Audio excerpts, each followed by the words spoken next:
Okay, sige, tara. Turuan naman kita dito sa expressway. Patay si hazard. Signal kanan. Sugnap muna ha.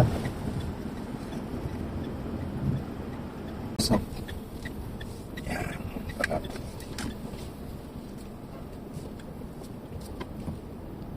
Okay, so ganito ang pagpasok dito. Sige, kasap ikaw. Signal ka na sa kaliwa. Sulyap ka sa kaliwa muna. Tingnan mo muna yung mga parating. Yan. Pagka ganyan, sige, tuloy ka lang. Kasi mahaba pa naman to. Yan. After nyan, huwag ka basta-basta papasok ha. Kailangan lang pagpasok sa Serlex dyan. Halimbawa, may parating. Kailangan, yung truck na yun, makita mo muna ang likod dito. Yan. Bago mo pasukin. Proper distance ha. Ang minimum dito 60, maximum 100. Yan, dyan ka lang sa linyang yan, tapos ganyan ang distansya mo. Halimbawa naman, may mabagal na truck dyan, so nilipat ka, syempre ang overtaking niya ay nandyan sa kaliwa. Dito, violation ng nagsushoulder, diba? Dyan ka sa pupunta ka dyan. Pero lang kung nasiraan kaya pwede ka tumigil dyan. Pwede ka naman mamahinga sa mga ganyan. Sa NLEX maraming ganyan. Mag-check, mag-call down, mag-ulat-ulat. Sulyapan mo kaliwa mo.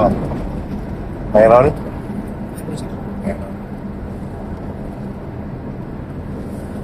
Malayo yan, signal ka. Sige, speed up. Okay, para maka-overtake ka sa truck. Patay signal light. Para maiilang sa barrier na pag-overtake. Tapos dito sa expressway, ang pinaka-safe dito, kung kailan ka babalik sa linya mo, sige, kasap ikaw. Pag itong truck, nakita mo sa rear mirror mo, pwede ka lang bumalik dyan. Yan, no? Nakakaisang daan ka na. Matandaan mo, 100 lang ang maximum dito. Ha? Pwede ka lang mag-110 dito kung nag-overtake ka. Pag-drive sa expressway, hindi ka dapat malikot sa manibela. The more na nabilis ang sasakyan, the more na naging sensitive yung manibela.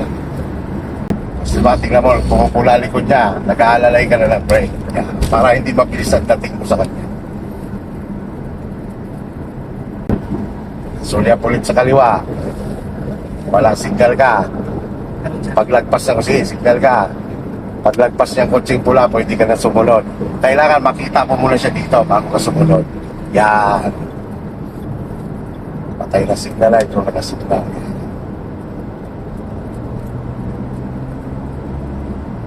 Ano ba dyan? Or tingin sa ulan.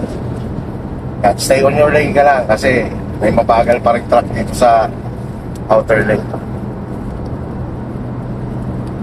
At aware ka sa speed mo ha, mapapasarap. Lalo na pag ikaw na lang mag-isa, pauwi kang Pangasinan. Maging aware ka dyan, magulat ka lang, pinapara ka na sa toll gate. That's it. Ganyan ang paggamit dito. Pagka may mabagal pa dito, pwede ka mag-stay doon, basta nag-overtake ka. Pagka clear na ganyan, balik ka na dito. Lalo na sa NLEX. Dito, medyo hindi pa masyadong mahigpit kasi under construction. Pero sa NLEX, talagang kailangan pagkatapos mo mag-overtake, balik ka sa tamang posisyon to, sa number 2 na lane. Yan, dyan tayo exit sa NLEX. Palpat. Yan, kita mo, ang exit, 1 kilometer pa lang, mayroon na siyang tawag dyan, informative sign.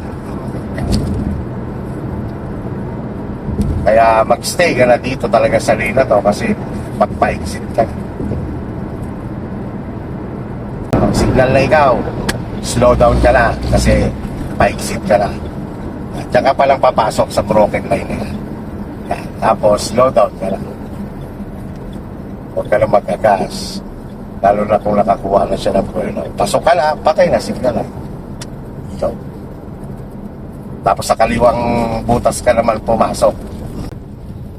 Tapos dito naman, halimbawa may naula sa'yo, stop ka lagi dyan sa may nakalagay, no tailgating. Pero wala naman, diretso tayo. Kumbaga, wag kang tututok. Yo.